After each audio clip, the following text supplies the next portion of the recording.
The next demo that we're going to look at is how our taint tracking pass can be used to remove LfenC instructions. So like before, we are marking a memory address as secret, and the first thing that we do in the function is load from the secret memory address.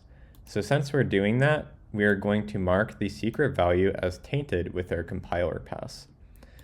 And in the first if block, we have a store to a runtime address that is storing the secret value. And the first example I'm going to show you is how Cerberus approaches this problem. So since we have a runtime address store followed by a control and flow instruction, which is breaking out of this if block, we're going to need to insert an LfenC here. And that's what we see in the IR on line 14.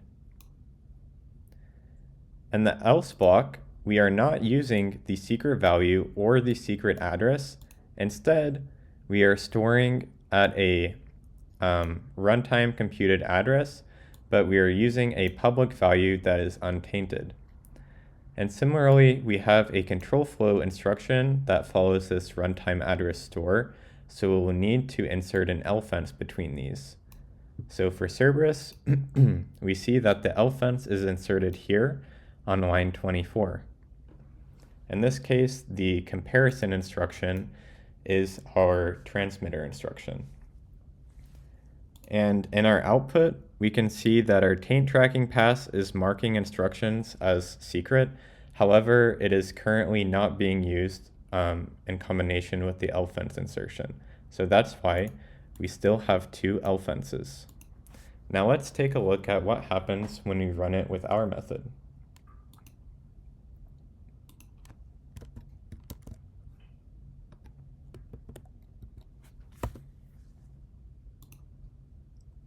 And keep an eye on this LfenC on the right.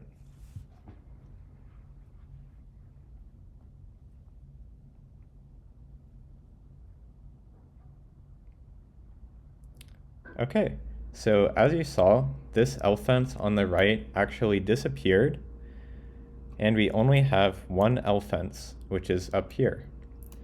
So with our method, we only insert necessary LfenCs because we know that we're storing the secret value here.